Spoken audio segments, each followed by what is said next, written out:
Welcome to my YouTube channel HR educational hub মৰমৰ ছাত্ৰ ছাত্ৰীসকল আজিৰ ভিডিঅ'টোত আমি আলোচনা কৰিম কাছাৰ জিলাৰ সোশিয়েল সায়েন্সৰ কোৱেশ্চন পেপাৰখন মৰমৰ ছাত্ৰ ছাত্ৰীসকল এই কোৱেশ্চন পেপাৰখন তোমালোকৰ কাৰণে খুবেই গুৰুত্বপূৰ্ণ হয় কাৰণ এই কোৱেশ্চন পেপাৰখন এতিয়ালৈকে যিমান হাফ ইয়াৰলি এক্সাম হৈ গৈছে সেইবোৰৰ ভিতৰত আটাইতকৈ টান কোৱেশ্চন পেপাৰ হয় তোমালোকে জানা যোৱা বছৰৰ যেটো মেট্ৰিক পৰীক্ষা হৈছে সেই মেট্ৰিক পৰীক্ষাটো সোশিয়েল সায়েন্সত বহুত টান কোৱেশ্চন আহিছিল তো ক'বলৈ গ'লে সেই যোৱা বছৰৰ মেট্ৰিক পৰীক্ষাতকৈও এই কোৱেশ্চন পেপাৰখন টান হয় তো তোমালোকে ভিডিঅ'টো প্ৰথমৰ পৰা শেষলৈকে চাবা ইয়াতে তোমালোকে যদি ভালদৰে ভিডিঅ'টো তোমালোকে চোৱা তেতিয়াহ'লে তোমালোকৰ হাফ ইয়াৰলি কোৰ্স যিমানখিনি আছে গোটেইখিনি তোমালোকৰ ৰিভিজন হৈ যাব আৰু এই প্ৰশ্ন কাকতখন আকাশ কহৰ নামৰ ল'ৰাজনে পঠাই দিছে এজন মোৰ এক্স ষ্টুডেণ্ট হয় যোৱা বছৰৰ ষ্টুডেণ্ট এই ল'ৰাজনে তোমাৰ 79% পাই যোৱা বছৰ তোমালোকে পাছ কৰি গৈছে গোটেইকেইটা সাবজেক্টতে তোমাৰ চাৰিটা সাবজেক্টত তোমাৰ লেটাৰ মাৰ্ক পাইছে আকাশ কহৰ নামৰ ল'ৰাজনে মৰমৰ ছাত্ৰ ছাত্ৰীসকল তো তোমালোকৰ কাৰণে হোৱাটছআপ গ্ৰুপ বনোৱা হৈছে হোৱাটছআপ গ্ৰুপত জইন হোৱা হোৱাটছআপ গ্ৰুপৰ যেটো লিংক আছে হেতু মই কমেন্ট সেকশনত দি দিছো আৰু তোমালোকৰ জিলাত এক্সাম হৈ গলে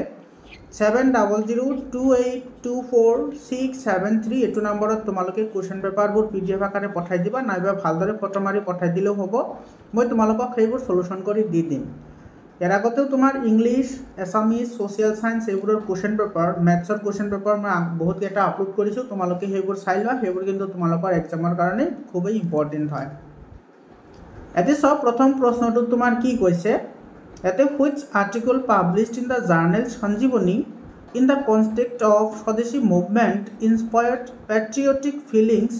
in the minds of the people Bengal এতে সব কি কৈছে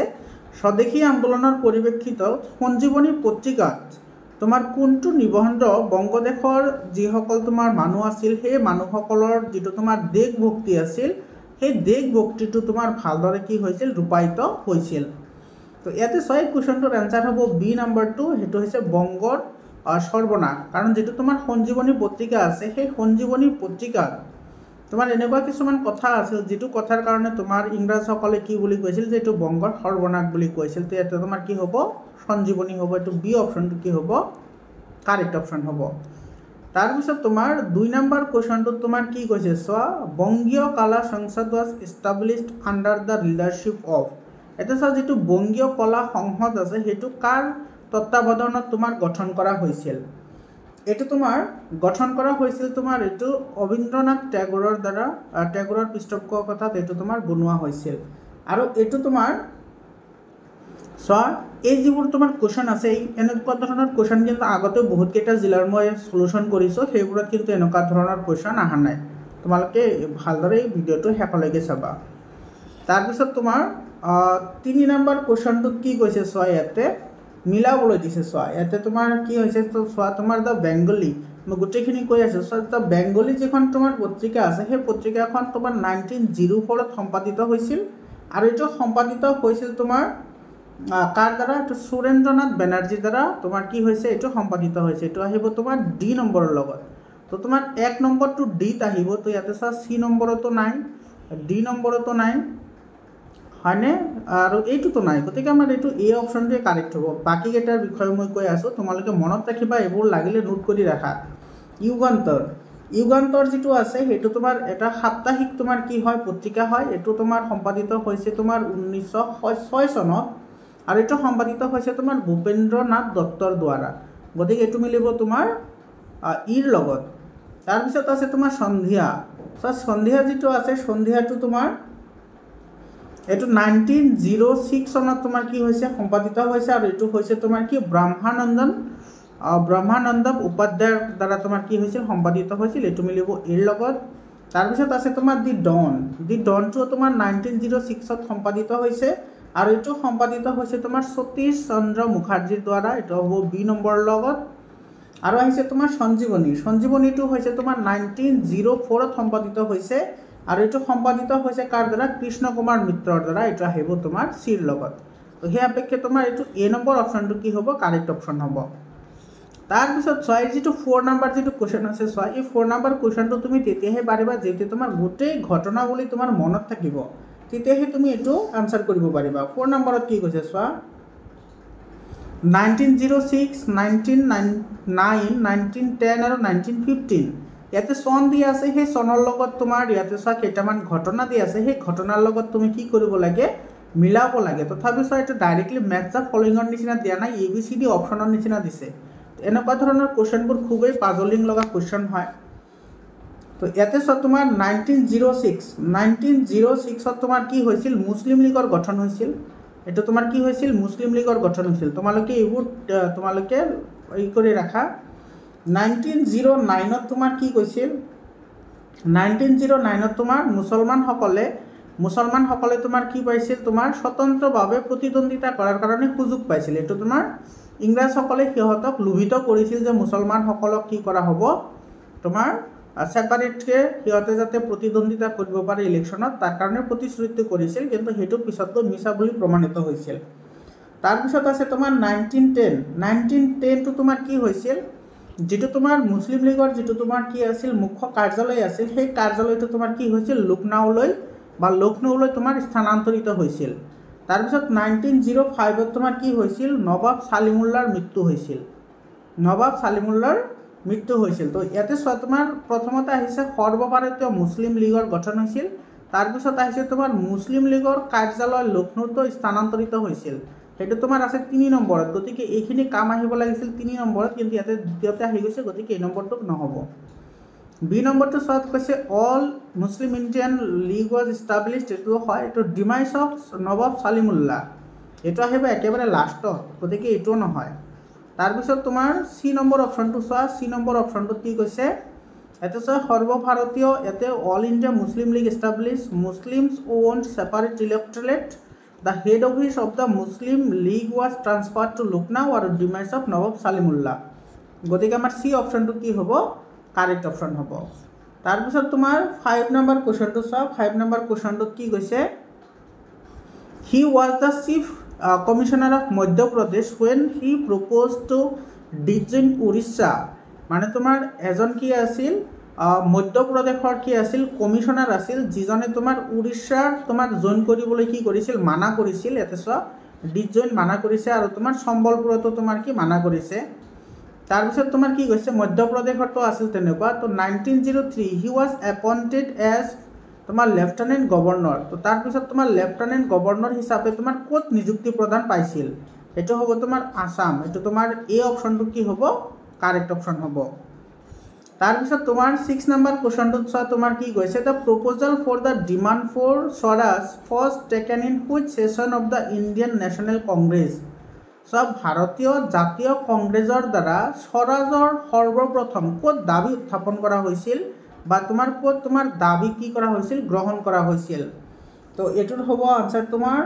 এইটো চোৱা লাহোৰত যেতিয়া তোমাৰ অধিৱেশন বহিছিল 1929ত, এইটো চি অপশ্যনটো কি হ'ব, কাৰেক্ট অপশ্যন হ'ব। 7 নম্বৰ কুৱেশ্যনটো চোৱা কি কৈছে, who was the first satyagrahi arrested in connection with the Delhi Chalo satyagraha. ইয়াতে চোৱা যিটো তোমাৰ দিল্লী চলো যিটো তোমাৰ শ্লোগান আছিল, সেই শ্লোগানৰ সময়ত সৰ্বপ্ৰথম কোনে তোমাৰ কি হৈছিল, এৰেষ্ট হৈছিল, সেইটো হ'ব তোমাৰ কোন, এইটো আচাৰ্য বিনোৱা ভাৱে। আৰু তোমাৰ এইটো কেতিয়া এৰেষ্ট হৈছিল, 1940 চনত, 1940 চনত এৰেষ্ট হৈছিল। এইটো তোমাৰ ডি অপশ্যনটো কাৰেক্ট অপশ্যন হ'ব। 8 নম্বৰ কুৱেশ্যনটো চোৱা, 8 নম্বৰ কুৱেশ্যনটো কি কৈছে, on which date and under the aegis of which organization was the day of deliverance celebrated. ইয়াতে চোৱা তোমাৰ কি কৈছে, কোন তাৰিখে আৰু কোনটো সংগঠনৰ দ্বাৰা মুক্তি দিৱস পালন কৰা হৈছিল। মুক্তি দিৱস, ডে অফ ডেলিভাৰেশ্যন অৰ্থাৎ মুক্তি দিৱস, এইটো হৈছিল তোমাৰ 22 ডিচেম্বৰত 1939ত মুছলিম লীগৰ দ্বাৰা। এইটো তোমাৰ বি অপশ্যনটো কি হ'ব, কাৰেক্ট অপশ্যন হ'ব। 9 নম্বৰ কুৱেশ্যনটো চাইতে এছাৰশ্যন ৰিজনিঙৰ কুৱেশ্যন দিছে, এছাৰশ্যন আৰু ৰিজনিঙৰ কুৱেশ্যন দিছে। ইয়াতে কি কৈছে চোৱা, প্ৰথমত কৈছে satyagraha was adopted in South Africa by Mahatma Gandhi against the law which prevented Indian from entering in to the Transvaal province. এইটো তোমাৰ কাৰেক্ট হয়। ভাৰতীয় তোমাৰ ট্ৰান্সভেল প্ৰদেশসমূহৰ ক্ষেত্ৰত তোমাৰ বাধা আৰোপ কৰাৰ কাৰণে মহাত্মা গান্ধীয়ে সৰ্বপ্ৰথম যিটো সত্যাগ্ৰহ যিটো আন্দোলন আছিল, সেইটো চাউথ আফ্ৰিকাতে কি কৰিছিল, আৰম্ভ কৰিছিল। এইটো তোমাৰ কি হয়, কাৰেক্ট হয়। Statement 2 this Satyagraha was also offered against judicial decision which made legal all Indian marriage in South Africa. দক্ষিণ আফ্ৰিকাৰ এনেকুৱা এটা আইন আছিল য'ত তোমাৰ ভাৰতীয়সকলে দক্ষিণ আফ্ৰিকাৰ ছোৱালীসকলক বা মহিলাসকলক বিয়া পাতিবলৈ তাতে তোমাৰ কি আছিল এটা নিয়ম আছিল যেটো তোমাৰ কি আছিল যেটো তোমাৰ মানা কৰিছিল তো সেই কাৰণে তোমাৰ কি আছিল সত্যাগ্ৰহটো তাতেও স্থাপিত হৈছিল যে যাতে তোমাৰ ইণ্ডিয়ান মানুহসকলে সাউথ আফ্ৰিকাৰ মানুহসকলকো কি কৰিব পাৰে লিগেলি বিয়া পাতিব পাৰে তো এইটো এটা কি আছিল কাৰণ আছিল গতিকে তোমাৰ 1 আৰু 2 দুইটা সঁচা হ'ব ইয়াৰে এ নম্বৰ অপচনটো কি হ'ব কাৰেক্ট অপচন হ'ব তাৰ পিছত তোমাৰ 10 নম্বৰ কোৱেশ্চনটো কি কৈছে so which of the option given below is arranged in the correct sequence তলৰ কোনটো শুদ্ধ ক্ৰম হয় ঘটনাসমূহৰ তো ইয়াতে তুমি এটো তুমি তেতিয়াহে পাৰিবা যেতিয়া তুমি গোটেইকেইটাৰ তুমি দিন জানিবা হয়নে কেতিয়া কোনটো গঠন হৈছিল প্ৰথমত তোমাৰ আছে তোমাৰ resignation by Congress ministries resignation of Congress ministries এটো তোমাৰ কেতিয়া হৈছিল এটো হৈছিল তোমাৰ 1939 ত হৈছিল ডিমান্ড ফৰ পাকিস্তানৰ কাৰণে কেতিয়া দাবী জনাইছিল এটো হৈছে তোমাৰ 1940 চনত তাৰ পিছত আছে ক্ৰিপছন মিছন কেতিয়া হৈছিল 1942 চনত হৈছিল তাৰ পিছত তোমাৰ কমিউনেল এৱাৰ্ড হৈছিল তোমাৰ 1932 চনত আৰু তোমাৰ আৰু কি আছে একেটাই আছে তো চোৱা এতে তোমাৰ যদি সিৰিয়ালি যদি তুমি কবলৈ যোৱা সৰ্বপ্ৰথম কোন আহিব এটো আহিব কমিউনেল এৱাৰ্ডটো প্ৰথমত আহিব তাৰ পিছত আহিব ৰেজিগনেশ্যন বাই কংগ্ৰেছ মিনিষ্ট্ৰিজ তাৰ পিছত আহিব তোমাৰ ডিমান্ড ফৰ পাকিস্তান তাৰ পিছত আহিব তোমাৰ ক্ৰিপছন মিছন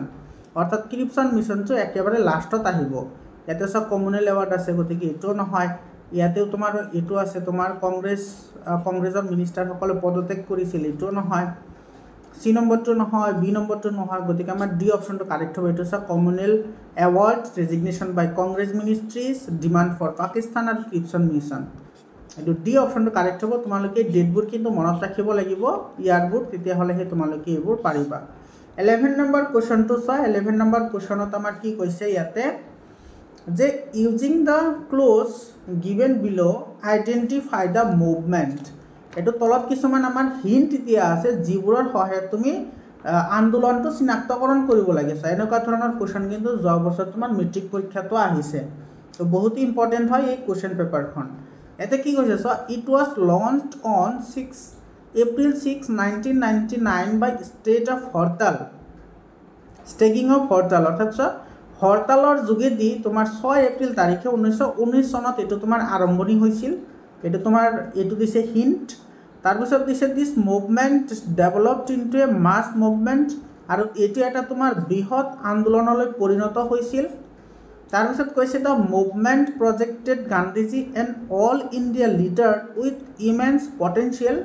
আৰু তোমাৰ এই আন্দোলনটোৰ ফলতেই মহাত্মা গান্ধী সৰ্বভাৰতীয় জাতীয় নেতা ৰূপে কি হৈছিল তোমাৰ পৰিগণিত হৈছিল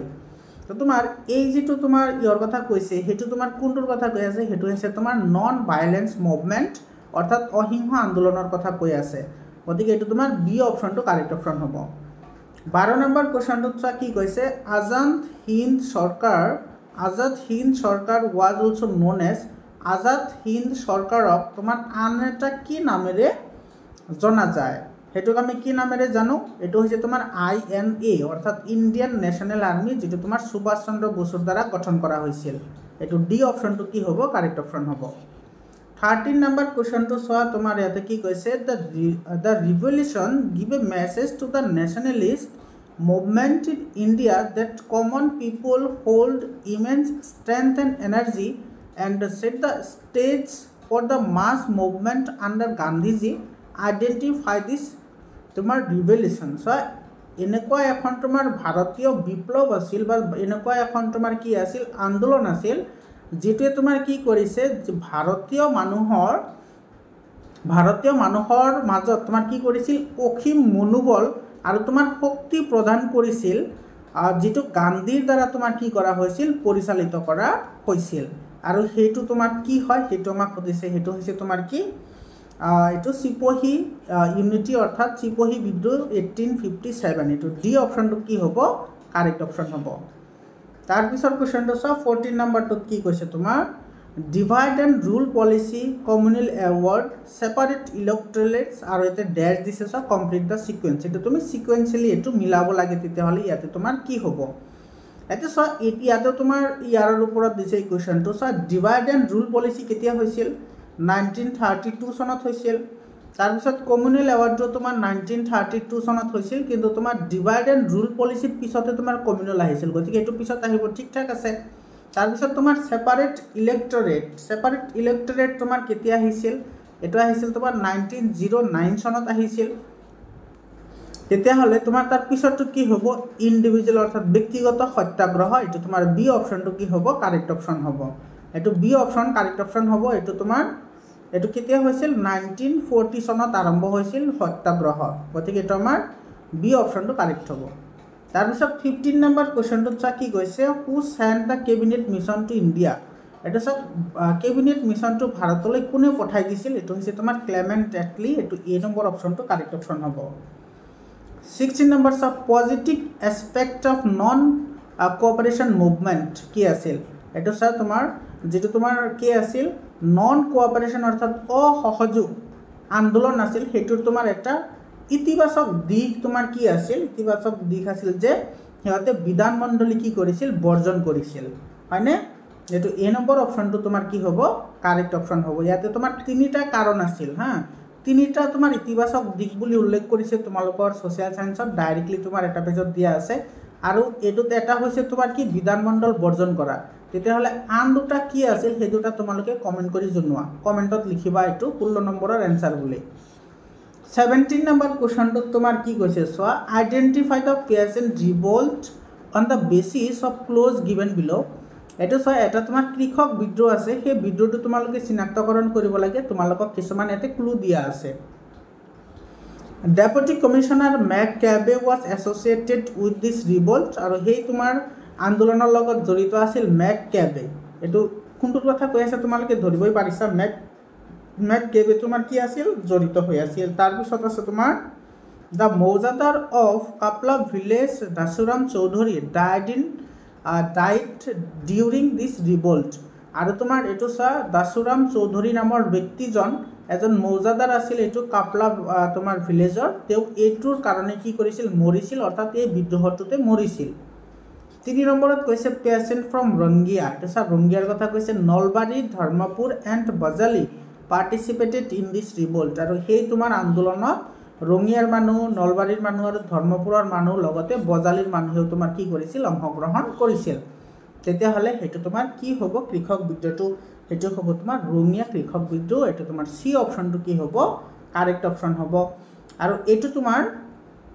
केতিয়া হৈছিল रंगिया कृषक विद्रोहटु হৈছিল 1893 सনৰ 24 डिसेम्बर तुमालोके এই ডেটবোৰ মনত ৰাখিবা तार पिछर क्वेश्चन तो 18 नम्बर क्वेश्चन तो तुमार की কৈছে एसासन रीजनिंग क्वेश्चन है एटो the Phulaguri Dhawa was truly a revolt of common masses Phulaguri धावाটো আছিল সম্পূৰ্ণ মানুহৰ বা জনগণৰ এটা কি আছিল তোমাৰ বিদ্ৰোহ আছিল এটো তোমাৰ কি হয় কারেক্ট হয় रीजनिंग কৈছে the rice mill organized at Phulaguri on 17 September 1861 led to the beginning of the Phulaguri Dhawa अच्छा फुलगड़ी धावाটো তোমাৰ 17 सेप्टेम्बर 1861 विभिन्न धৰণৰ তোমাৰ কি কৰিছিল राइस मिल पाती হিয়তে কি কৰিছিল এই যুদ্ধটোৰ আৰম্ভণি কৰিছিল তো এইটো তোমাৰ কি হয় কাৰেক্ট হয় গতিকে দুইটা কাৰেক্ট হ'ব লগতে এটা আনটোৰ শুদ্ধ ব্যাখ্যাও হ'ব গতিকে আমাৰ সি অপশনটো কাৰেক্ট অপশন হ'ব সি টু কাৰেক্ট অপশন হ'ব 19 নম্বৰ কোৱেশ্চনটো কি কৈছে so the imposition of house tax अर्थात घोड़र तुमार की करिसिल हियते टैक्स लगाइसिल attack on British camp at Jowai तुमार मानुहे की करिसिल जुवार जितु कैम्प आसिल ब्रिटिश कैम्प हेतु तुमार अटैक करिसिल 33rd Bengal military police and BW Morton and the year 1863 are all related to a single tribal revolt which revolt is एटा तुमार जुवाई की करिसिल तुमार ब्रिटिश कैम्पत आक्रमण करा तार पिছত तुमार गृह टैक्स लगुआ तार पिছত तुमार BW मॉर्टन और 1863 এই সকলোবোৰ এটা তোমাৰ জনজাতীয় ৰিভল্টৰ লগত জড়িত হয় বা জনজাতীয় আন্দোলনৰ লগত জড়িত হয় তেতিয়াহ'লে সেই আন্দোলনটো কি হ'ব সেইটো তোমাক সুধিছে সেই আন্দোলনটো হৈছে তোমাৰ জয়ন্তীয়া ৰিভল্ট এটো হ'ব তোমাৰ এ নম্বৰ অপশনটো কি হ'ব কাৰেক্ট অপশন হ'ব 20 number question to sa ki koise in 1839 1847 and 1852 several villages were annihilated in upper Assam this event was caused by ete sa ki koise 1839 sonot aru 1847 aru 1852 sonot bibhinno dhoroner village ekeloge tumar ki hoisil annihilated hoisil orthat khotগ্ৰস্ত hoisil etu hoise tumar upper Assamot এটো তোমাৰ কি কইছে this event was caused by আৰ এটো কিহৰ কাৰণে হৈছিল হেতু তোমাক কৈছে এটো হৈছিল তোমাৰ ক্ৰিয়েশন অফ দা মহাজনস এটো মহাজন সকলৰ কাৰণে হৈছিল আৰু মহাজন সকলে তোমাৰ কি কৰিছিল কৃষক সকলক যিখিনি তোমাৰ কিয়তে ঋণ প্ৰদান কৰিছিল হেবোৰৰ কৰ কি কৰিছিল বৃদ্ধি কৰিছিল আৰু হেবোৰৰ কাৰণে তোমাৰ পেচেন্টৰ ওপৰত অত্যাচাৰ চলাইছিল সেই কাৰণে সকলো মানুহ একেলগ হৈছিল তাৰ পিছত 21 নম্বৰ কোৱেশ্চনটো কি কৈছে সো দা ফুকন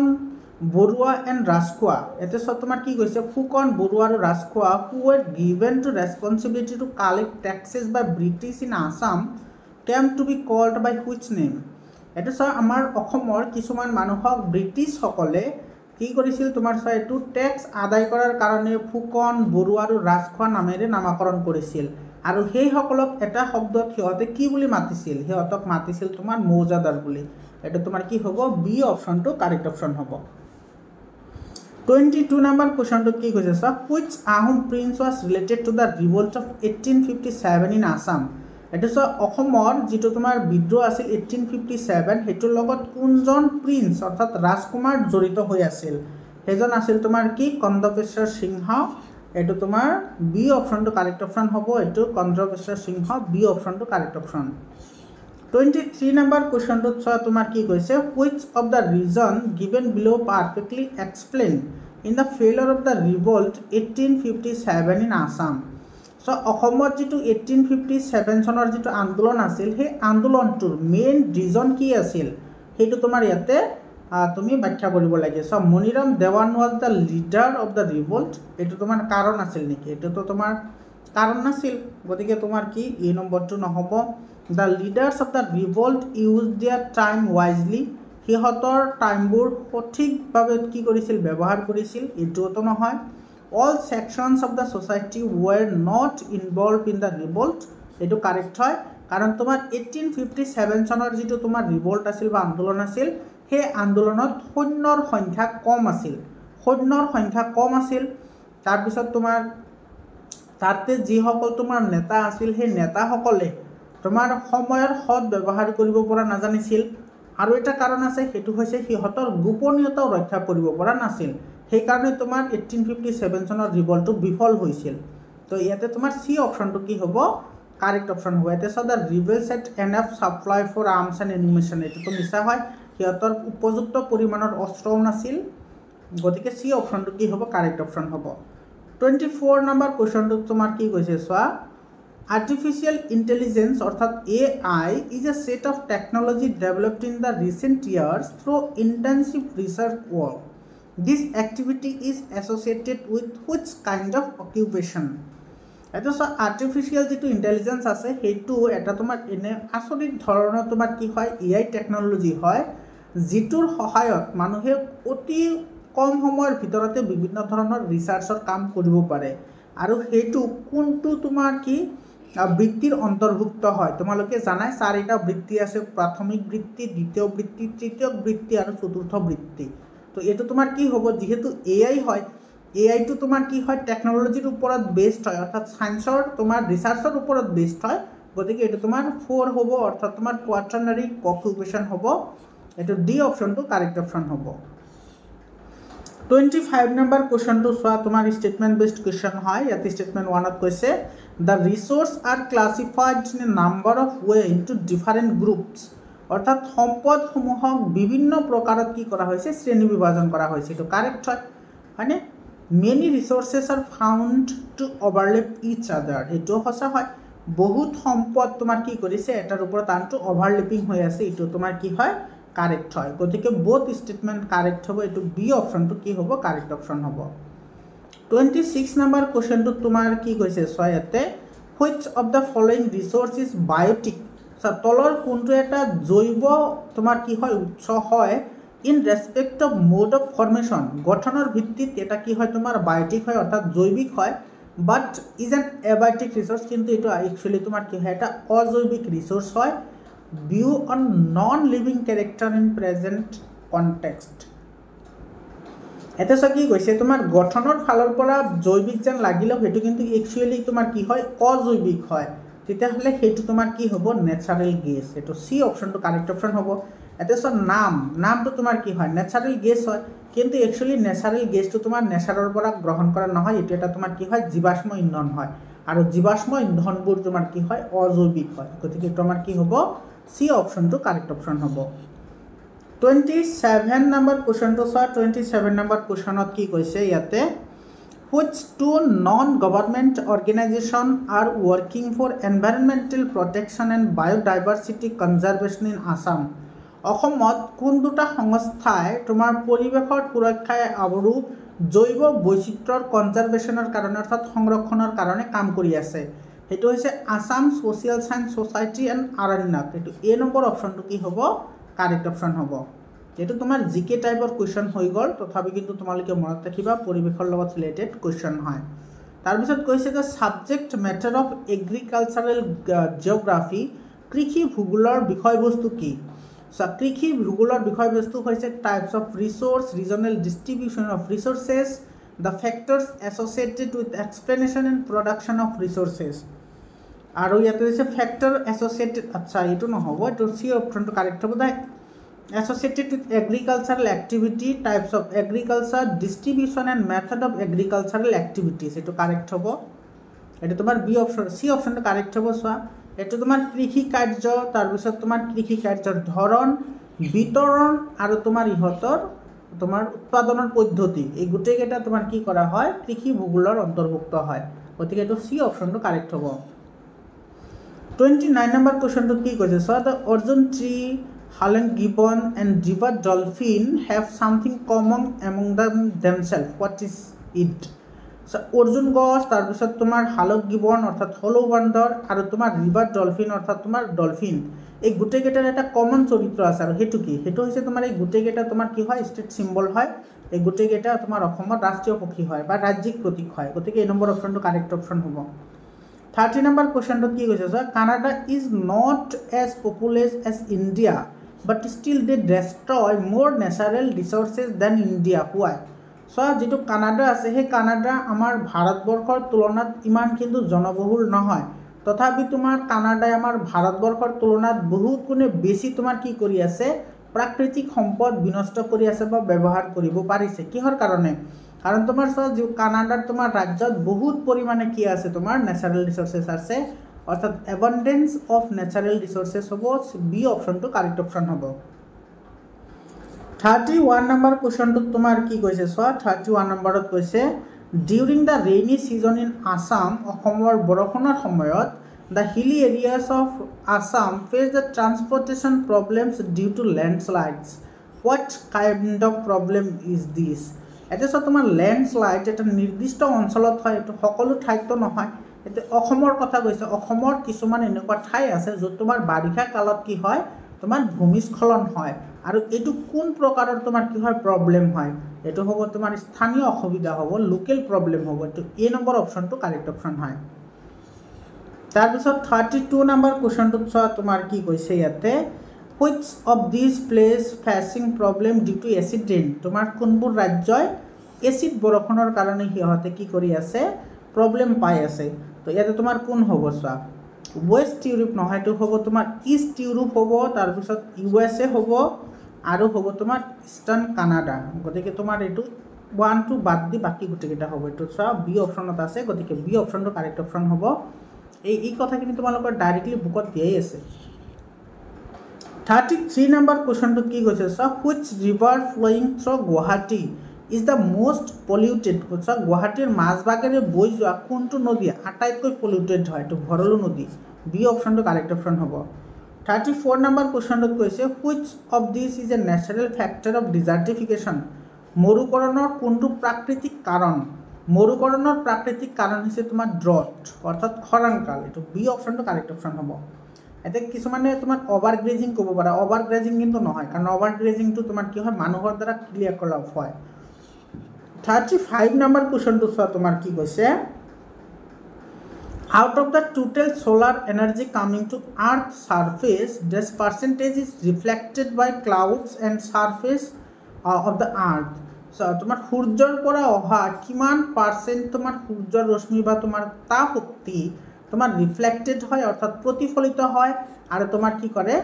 সারফেসে প্রতিফলিত করে। তো সেইটো হ'ব 30%। এইটো সি অপশনটো কারেক্ট অপশন হ'ব। 36 নম্বৰ এসাৰশন ৰিজনিংৰ কোয়েশ্চন হয়। ইয়াতে চোৱা তোমাৰ কি কৈছে, the application of chemical fertilizer changes the composition and properties of the soil। এটা সব বিভিন্ন প্রকারের রাসায়নিক সার প্রয়োগের ফলত তোমার মাটির গুণাগুণ আর তোমার ধর্ম কি হয় বিনষ্ট হয়। এটা তোমার কি হয় কারেক্ট হয়। chemical fertilizers as well as insecticides and weedicides applied in the field to destroy the helpful microbes and other life forms and addition in the targeted insects and weeds। এটা চোৱা আমাৰ খেতি পথাৰত তোমাৰ পোক পৰুৱা মৰা আৰু তোমাৰ অপতৃণ মৰাৰ উদ্দেশ্যত বিভিন্ন ধৰণৰ তোমাৰ কি কৰা হয় ইনসেক্টিসাইডস অৰ্থাৎ কীট পতংগ নাশক, তাৰপিছত তোমাৰ অপতৃণ নাশক আদি ব্যৱহাৰ কৰা হয়, যাৰ ফলত যিবোৰ অপকাৰী মাইক্ৰবছ আছে অৰ্থাৎ অণুজীৱ আছে সেইবোৰৰ তোমাৰ জীৱন ধ্বংস হয়। গতিকে এইটো কাৰেক্ট হয়, এইটো কাৰেক্ট হয় আৰু এইটোৰ শুদ্ধ ব্যাখ্যা হয়। গতিকে সি অপশ্যনটো কাৰেক্ট হ'ব। assertion and reason are both true and R is the correct explanation of A। তাৰপিছত তোমাৰ 37 নম্বৰ কোৱেশ্চনটো কি কৈছে চোৱা, using the clues given below identify the word which appears in the preamble of the constitution of our country। এতিয়া চোৱা আমাৰ ভাৰতবৰ্ষৰ সংবিধানৰ প্ৰস্তাৱনাত এটা শব্দ সন্নিৱিষ্ট কৰা হৈছে, সেই শব্দটো তোমালোকে বাছনি কৰা তলত কিছুমান কি দিয়া আছে ক্লু দিয়া আছে, সেইটোৰ ওপৰত ভিত্তি কৰি তুমি বাছনি কৰিব লাগে। এক নম্বৰত কৈছে this word was incorporated in the preamble through the 42nd constitutional amendment in the year 1976। 1976 চনৰ 42তম সংশোধনীৰ জৰিয়তে এই শব্দটো আমাৰ ভাৰতবৰ্ষৰ প্ৰস্তাৱনাত সন্নিৱিষ্ট কৰা হৈছে। তাৰপিছত কৈছে তোমাৰ the word signifies that shall not be inequality among the people of India with regard to their income status and standard of living। অৰ্থাৎ সেই শব্দটোৱে বুজায় যে আমাৰ ভাৰতবৰ্ষত যিমান মানুহ আছে সকলো মানুহৰ মাজত তোমাৰ কোনো ধৰণৰ অসমতা নাথাকিব আৰু সিহঁতৰ জীৱনশৈলী আৰু তোমাৰ জীৱনৰ দৰকাৰী সকলো বস্তু তোমাৰ কি থাকিব সমান থাকিব। তাৰপিছত ইয়াতে তাৰমানে কি কৈছে চোৱা ইনইকুৱেলিটি মানে আমাৰ ভাৰতবৰ্ষত যিমান মানুহ আছে সকলো মানুহে তোমাৰ কি পাব সম মৰ্যাদা পাব, কোনো অসমতা নাথাকিব, সকলো ধৰণৰ সম্পদ জীৱন ধৰণৰ শৈলী সকলো সেম টু সেম হ'ব লাগিব। আৰু এই যিটো কথা এই কথাটো আমাৰ ভাৰতবৰ্ষৰ যিটো প্ৰস্তাৱনা আছে সেই প্ৰস্তাৱনাৰ কোনটো শব্দই এইটো ব্যাখ্যা কৰিছে, এইটো হৈছে সমাজবাদী। বি অপশ্যনটো তোমাৰ কি হ'ব কাৰেক্ট অপশ্যন হ'ব। তাৰপিছত তোমাৰ কুৱেশ্যনটো চোৱা, ইয়াতে তোমাৰ কি কৈছে 38 নম্বৰ কুৱেশ্যনটো চোৱা, আদাৰ দেন ইণ্ডিয়া ইণ্ডিয়াৰ বাহিৰতো institution of which country constituted by people's representative is known as parliament। so ভাৰতবৰ্ষৰ নিচিনাকৈ বা ভাৰতবৰ্ষৰ বাহিৰেও কোনবোৰ দেশত জনগণৰ দ্বাৰা তোমাৰ বাছনি কৰা প্ৰতিনিধিত্বসকলক পাৰ্লিয়ামেণ্ট বুলি কোৱা হয়, পাৰ্লিয়ামেণ্ট বুলি কোৱা হয়, পাৰ্লিয়ামেণ্ট। তো সেইটো হ'ব তোমাৰ কি ইংলেণ্ড। এইটো তোমাৰ বি অপশ্যনটো কাৰেক্ট অপশ্যন হ'ব, হয়নে? আৰু তোমাৰ আমেৰিকা যুক্তৰাষ্ট্ৰক তোমাৰ কি বুলি কোৱা হয় মই পাহৰি গ'লোৱে। আমেৰিকা যুক্তৰাষ্ট্ৰক কিন্তু পাৰ্লিয়ামেণ্ট বুলি কোৱা নহয়, সেইসকলক তোমাৰ বেলেগ এটা নামেৰে নামকৰণ কৰা হয়। এইমাত্ৰ মনত আছিল, এতিয়া পাহৰি গ'লোঁ। তোমালোকে জনাবাচোন তোমাৰ USA তোমাৰ ৰিপ্ৰেজেণ্টেটিভসকলক কি বুলি কয়, তোমালোকে কমেণ্ট কৰি জনাবা।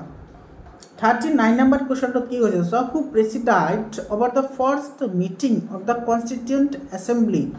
এতিয়া কৈছে চোৱা তোমাৰ প্ৰথম অধিৱেশনৰ সভাপতিত্ব কোনে কৰিছিল, সেইটো তোমাৰ জানাই তোমালোকে শচীন্দ্ৰানন্দ সিনহা। বি অপশ্যনটো কাৰেক্ট হ'ব। 40 নম্বৰ কুৱেশ্যনটোত কি কৈছে চোৱা, when was the Sarkaria commission When was the Sakaria Commission set up? Sakaria Commission তোমার কেতিয়া গঠন হয়েছিল? Sakaria Commission এটো 1983 বি অপশনটো কারেক্ট হয়।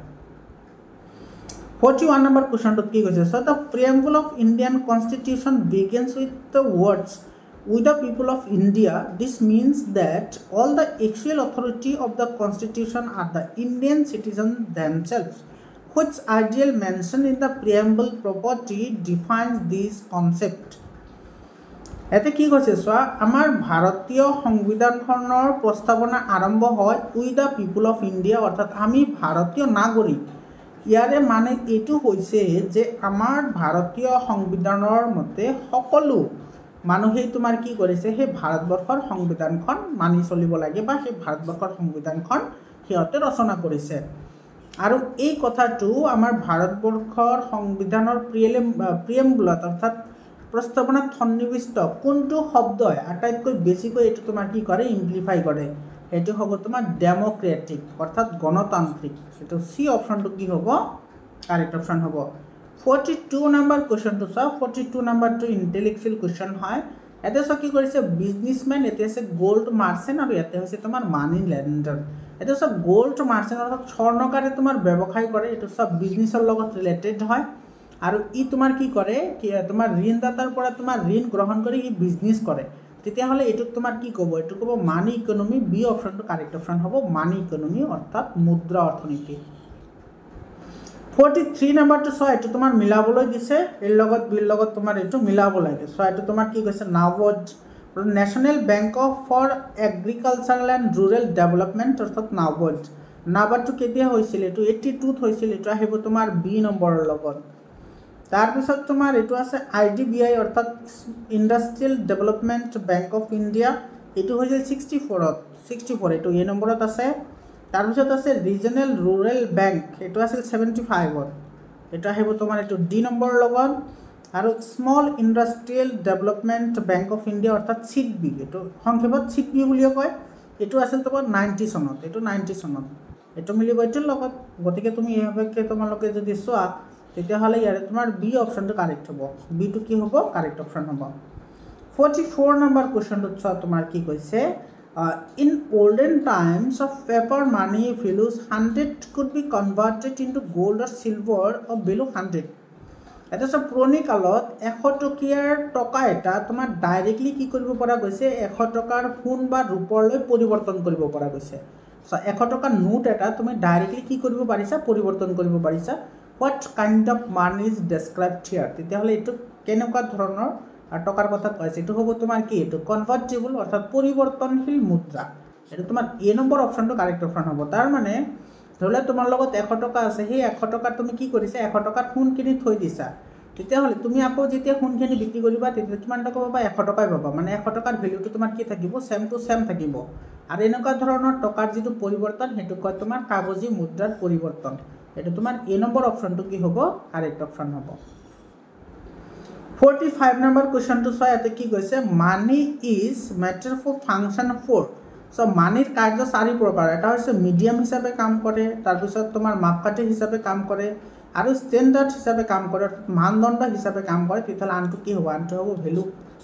তোমাৰ মুদ্ৰাৰ কি আছে, মূল্য অৰ্থনীতি হিচাপেও কাম কৰে। গতিকে এইটো আমাৰ বি অপশনটো কি হ'ব, কাৰেক্ট অপশন হ'ব। আৰু আমাৰ ছাত্ৰ ছাত্ৰীসকল, তো এইখিনিয়ে আছিল তোমাৰ কি 45টা MCQ। আশা কৰিছোঁ তোমালোকে বুজি পাইছা। আৰু তোমালোকৰ জিলাত এক্সাম হৈ গ'লে 7002824673 এইটো নম্বৰত তোমালোকে কুৱেশ্যন পেপাৰবোৰ পঠাই দিবা, মই তোমালোকক সেইবোৰ সলিউশ্যন কৰি দি দিম। সকলো কুৱেশ্যন পেপাৰে পঠাই দিবা, তোমালোকে সকলোৰে তোমালোকে সলিউশ্যন পাবা। মোৰ আমাৰ ছাত্ৰ ছাত্ৰীসকল, তোমালোকৰ কাৰণে যিটো হোৱাটছআপ গ্ৰুপ বনোৱা হৈছে, তোমালোকে হোৱাটছআপ গ্ৰুপতো জইন হ'বা। হোৱাটছআপ গ্ৰুপৰ লিংকটো মই ডেছক্ৰিপশ্যনত দি দিছোঁ। তোমালোকে ডেছক্ৰিপশ্যনত গৈ হোৱাটছআপ গ্ৰুপত জইন হোৱাৰ লগতে কমেণ্ট ছেকশ্যনতো দি দিছোঁ। তাৰপিছত চোৱা, ইয়াতে যিবোৰ তোমাৰ কুৱেশ্যন আহিছে, ডেছক্ৰিপশ্যন টাইপ কুৱেশ্যন আহিছে, সেই কুৱেশ্যনবোৰ বহুতেই তোমাৰ ষ্টেণ্ডাৰ্ড হয়, বহুতে তোমাৰ উন্নত ধৰণৰ তোমাৰ প্ৰশ্ন হয়। এই প্ৰশ্নবোৰো তোমালোকে স্ক্ৰীনশ্বট মাৰি ৰাখা, তোমালোকে এইবোৰ প্ৰেক্টিছ কৰিবা, ডেফিনেটলি তোমালোকৰ ইয়াৰে পৰা সহায়ক হ'ব। আৰু আমাৰ ছাত্ৰ ছাত্ৰীসকল, তো আজিৰ কাৰণে এইখিনি, আকৌ লগ পাম বেলেগ এটা ভিডিঅ'লৈ। ধন্যবাদ।